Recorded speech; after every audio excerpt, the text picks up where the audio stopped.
Hello दोस्तों, welcome to back new video. स्वागत करता हूं आपके अपने चैनल MK एजुकेशन टूर में।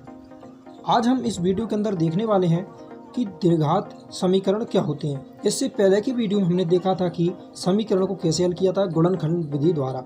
आज हम उसी विधि द्वारा द्विघात समीकरण को हल करेंगे। अगर आपने पहली वाली वीडियो नहीं देखी तो उसको भी देख लेना और इसको भी देखिएगा। वीडियो अगर अच्छी लगती है तो वीडियो को लाइक, चैनल को सब्सक्राइब अवश्य करें।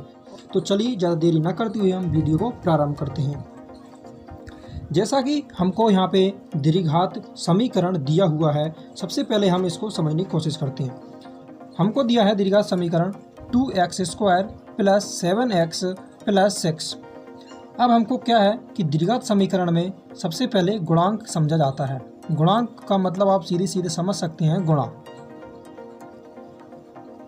गुणांक का सीधा समझ में आ रहा है हमको, गुणा होता है। ठीक है। अब ये होता है कि इसमें जैसा कि हमने पहले जाना था कि जो लास्ट में रहता है, जो संख्या रहती है, उसको पहली वाली संख्या से गुणा किया जाता है। जैसे हमको लास्ट में दिया हुआ है 6 और आगे दिया है 2, 6 दूनी होते हैं 12। अब हमने ये समझा कि पहली वाली लास्ट वाली संख्या को पहली वाली संख्या में गुणा किए। द्विघात समीकरण में लास्ट वाली संख्या को पहली संख्या में गुणा करना। इसके बाद जो भी हमको आया है, जो भी संख्या हमको प्राप्त हुई है, उसके गुणांक समझना। जैसे कि अब हमको क्या है कि अगर हम कोई भी संख्या का गुणा करें तो हमको 12 मिलना चाहिए, जो कि हमको मिल चुका है। और अगर प्लस करें या फिर माइनस करें तो हमको 7 मिलना चाहिए, यानी कि ये संख्या, ठीक है ना, ये संख्या मिलनी चाहिए। अब हमें ऐसी संख्या खोजनी होती है कि अगर हम उसमें गुणा करें तो हमको 12 मिले और यदि हम प्लस या माइनस करें तो 7 मिले। तो ऐसी कौन सी संख्या है, तो चलिए इसको देखते हैं। सबसे पहले हम गुणा करते हैं 6 और 2 का। 6 दूनी होते हैं 12 और अगर हम 6 को और 2 को जोड़ें तो होता है 8, यानी कि ये हमारे रूल्स के खिलाफ है। हमको संख्या चाहिए 7 जोड़ने पर और इसमें आ रहा है 8, तो ये नहीं हो सकता। दूसरी संख्या देखते हैं हम, 4 × 3, 4 तिया 12, यानी कि गुणा करने पर 12 आ चुका है। ठीक है। अब यदि हम इनको जोड़ें तो होता है 7, यानी कि ये संख्या मिल चुकी है हमें। अब हम इन संख्याओं को इसमें गुणनखंड में जमाएंगे, ठीक है, समीकरण में जमाएंगे। तो यहाँ पे लिखेंगे हम बराबर करके जो संख्या दी है ऊपर वैसे वैसे लिखेंगे 2x² प्लस, अब हम यहाँ पे लिख देंगे 4x प्लस, क्योंकि प्लस में है तो यहाँ पे लिखेंगे हम 3x प्लस, ये 6 का ऐसा कैसा उतार देंगे। अब हम आगे लिखते हैं। अब हम यहाँ पे हम एक तो इस समीकरण से करेंगे और एक इस समीकरण से करेंगे। हमको 2 समीकरण प्राप्त हो चुके हैं। अब हम इसमें से कॉमन छांटेंगे, इसमें से और इसमें से कॉमन। तो देखिए यहाँ पे हम कॉमन लेंगे, x यहाँ पे भी है और x यहाँ पे, हम ले लेंगे यहाँ पे 2x। अंदर कितना बच रहा है, यानी कि 1x हमने बाहर ले लिया तो 1 बच रहा है, तो यहाँ पे 1 लिख देंगे, 1x लिख देंगे। प्लस का चिन्ह है, प्लस लगाएंगे। अब अंदर बच रहा है 2, यानी कि 2 दूनी 4, तो अंदर कितना बचा, सिर्फ 2। अब मैंने आपको बताया था कि जो भी संख्या यहाँ पे आए, जो भी कोष्टक के अंदर आए, वैसा का वैसा आपको यहाँ पे उतार देना है। x + 2 उतार दिया। अब हमको यहाँ पे बीच में ऐसी संख्या चाहिए कि ये गुणा करें तो ये संख्या आ जाए, तो यहाँ पे हो जाएगा 3x और 3 का अगर गुणा 2 में करेंगे तो 3 दूनी 6। यहाँ तक समझ में आया। अगर वीडियो अच्छी लग रही है तो वीडियो को लाइक और चैनल को सब्सक्राइब अवश्य कर लें। अब हम आगे करते हैं।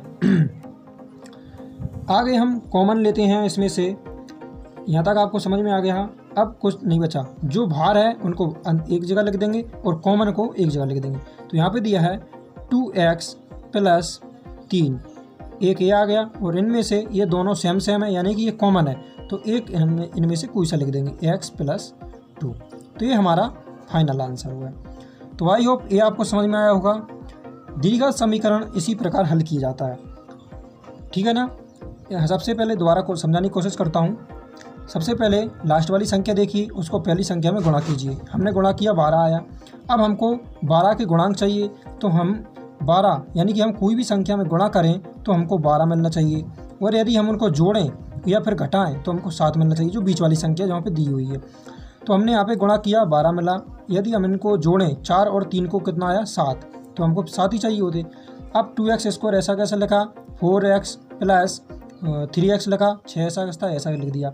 अब यहाँ पे हम कॉमन लिया, 2x को कॉमन लिया और अंदर कितना बचा, 1x बचा तो 1x लिख दिया। अब यहाँ पे बचा था x हमने ले लिया था कॉमन, अब यहाँ पे बचा 2 तो यहाँ पे लिख दिया। यहाँ पे जो संख्या आई वो हमने यहाँ पे उतार दी। अब हमको गुणा करना होता है कि जो संख्या आए, तो यहाँ पे हमने गुणा किया 3 से, तो 3x प्लस 3 का अगर 2 में गुणा करेंगे 6, इनमें से जो संख्या बाहर है उसको बाहर लिख देंगे और एक कॉमन है तो उसको एक अंदर लिख देंगे। तो चलिए इसी प्रकार एक दूसरा क्वेश्चन और आपको देता हूँ, उसके द्वारा और समझाने की कोशिश करता हूँ। तो दूसरा क्वेश्चन आपके सामने कुछ इस प्रकार है। अब हम इसको हल करते हैं। तो सबसे पहले लिखेंगे हम लास्ट में जो संख्या दी है उसका गुणा करेंगे पहली संख्या से। लास्ट में दिया हुआ है 3, तो यहाँ पे लिखेंगे 3 गुणा करेंगे 2 से, 3 दूनी होता है 6। यानी कि हम कोई भी ऐसी संख्या जिसमें गुणा करें तो 6 आना चाहिए, यदि उसमें प्लस करें या फिर माइनस करें तो आना चाहिए कितना है बीच में 5। हमको ऐसी संख्या खोजनी है कि अगर हम उसमें गुणा करें तो 6 मिले, यदि हम उसमें से घटाएं या फिर माइनस करें या फिर प्लस करें तो हमको मिलना चाहिए 5, जो कि बीच में दिया हुआ है। अब ऐसी संख्या हम खोजते हैं। तो ऐसी संख्या है -3 प्लस -2। यदि हम -3 और -2 को जोड़ें तो 5 आता है, ठीक है। और 3 को और 2 का अगर हम गुणा करें तो हमको मिलता है 6। तो ऐसी संख्या हमको मिल चुकी है। अब हम इसी संख्या को इस समीकरण में जमाएंगे। तो यहाँ पे लिखते हैं हम 2x², यहाँ पे माइनस का चिन्ह लगाएंगे क्योंकि ये माइनस हैगा। यहाँ पे लिखेंगे -3x, फिर लिखेंगे -2x प्लस, यहाँ पे प्लस का 3 दिया है तो ऐसा कैसे लिख देंगे इसको। अब आगे करके लिखते हैं इसको, इसमें से हम कॉमन छाटेंगे। एक समीकरण ए प्राप्त हुआ हमें और एक समीकरण ए, अब इसी को हम कॉमन छाटेंगे। तो यहाँ पे हम लिखते हैं, देखो x यहाँ पे भी दिया है और x यहाँ पे दिया है, तो हम यहाँ पे x कॉमन ले लेंगे। अंदर क्या बचा, 2x बचा, क्योंकि एक x हमने बाहर ले लिया है। माइनस का चिन्ह 3 था तो 3 का 3 लिख देंगे। मैंने आपको बताया था कि जो भी संख्या यहाँ पे आए उसको ऐसा कैसा आगे उतार देना, ये उतार दिया। अब हमको यहाँ पे बीच में संख्या चाहिए कि यदि हम उसमें गुणा करें 2x आए और माइनस करें तो 3 आए, यानी कि माइनस में संख्या चाहिए। तो हम यहाँ पे लिखेंगे -1।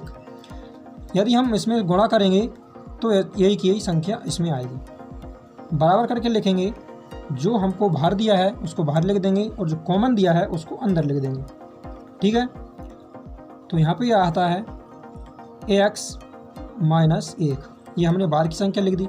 अब ये भी सेम है और ये भी सेम है, तो हम एक कॉमन को लिख देंगे 2x -3, तो ये हमारा आंसर हो गया। तो आई होप द्विघात समीकरण आपको अच्छे से समझ में आया होगा। मैंने आपको जितना हो सका उतनी शॉर्ट तरीके से और अच्छी तरीके से आपको समझाने की कोशिश की। अगर वीडियो अच्छी लगी है तो वीडियो को लाइक, चैनल को सब्सक्राइब अवश्य करते हैं। इसी प्रकार मिलते हैं नेक्स्ट वीडियो में, तब तक के लिए जय हिंद।